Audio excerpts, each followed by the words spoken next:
everybody! I'm here today to tell you and show you how to know your vehicle. This will be an easy driving tutorial, so let's get right into the video. It is very important to know your vehicle because every vehicle is different. Every car, truck, and SUV will respond and react differently to however you control it. So if you're taking your driving test or just regularly driving, you should know your vehicle. So these are the things you have to do, okay? I'm sorry, I'm stuttering because I'm kind of tripping over my words, but let's get back into the focus mode. These are the things that you have to do.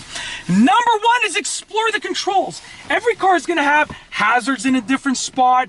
The signal lever might be in a different spot. Your trunk opening latch or button might be in a different spot. You know, your shifter might be slightly different. So kind of just explore the controls. Get to know everything, because when you're driving, you don't want to be searching for things. You want to know where they are, touch them, and activate them immediately, okay? Number two, look around the outside of the car, okay? So every car is a different size, every car is a different width, and every car has different dimensions to it. Some vehicles have a front bumper that sticks out, others have a nice flat front bumper. You know, it all depends, right? The hood area of each car is also going to be different. So walk around the outside of the vehicle, take a few moments to get to know the dimensions of it. How does it compare to the other cars that you've driven? Is it bigger, smaller, wider? Is the wheelbase tighter, longer? You know, you have to kind of look around the outside and get a feel for how it's gonna be when you're actually driving it. Number three, do what I like to call the parked practice RPM drill. How you do this is very simple. Put the car in park or in neutral if you have a manual car. Engage the emergency brake so that it's not gonna roll anywhere, and you're not driving it anywhere because you're in park or neutral. Park in an automatic car, neutral in a manual car. Make sure your parking brake is engaged. Take your gas pedal and rev it up and try and hold it at 1500 RPMs or 2000 RPMs, let's say. So I'm holding it at 2000, release it. Rev it up again, try and hold it at 2500 RPMs this time. Hold it at 2500, release it. That's gonna allow you to learn the gas pedal, learn the engine, and learn the acceleration of the car. Now, don't go up to the high RPMs. Don't really go over 3000. But you know, 1500, 2000, 2500, 3000 RPMs, hold it at those spots. It'll allow you to get to know the vehicle much, much better. Number four, practice braking. So what you wanna do is make sure you're in the car. Go into like an empty parking lot somewhere or a side street where there's no other cars driving, you know, like during a very slow hour with regards to traffic, okay? Make sure you're driving, touch the brake to slow down, bring it to a stop, right? Release that brake, touch it to slow down, get a feel for how it slows down, and come to a complete stop. And continue practicing that, okay? Over and over and at different speeds. The next thing is I want you to do some steering loops. So steering loops are actually really easy to do. What I'm gonna do is I'm just gonna turn the vehicle around over here, use this driveway to turn it around. But essentially I want you to do full 360-degree turns right and left in a parking lot, okay?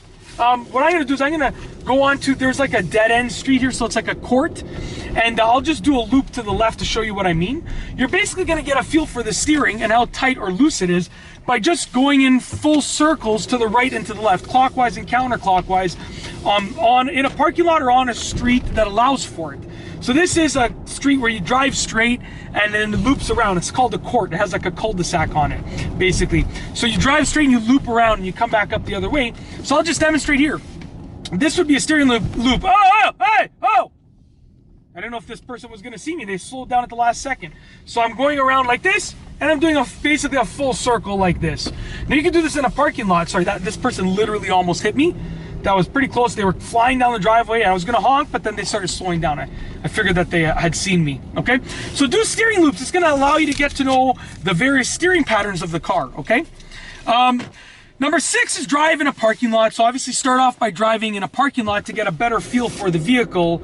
That's because in a parking lot you have complete freedom to sort of move around, and drive in an empty parking lot, obviously, that's what I mean by that. Number seven, then you want to drive on side streets, like smaller roads like this. This is a side street right here, residential street with houses on it, very little traffic. You're gonna get a feel for it. You know, get a feel for the acceleration and the braking in a actual street scenario, okay? If there's a parked car, you go around the parked car like that. You know, you can get a feel for the vehicle on streets like this because it gives you a little bit more freedom and less risk of doing anything wrong with the vehicle. And then last but not least would be number 8, which is going to be to drive on main roads and potentially the highway. So once you've mastered the vehicle and how it performs on side streets, then you can take it on the main roads and the highway, because then you're going to be able to switch lanes. So you got to feel for the handling for switching lanes.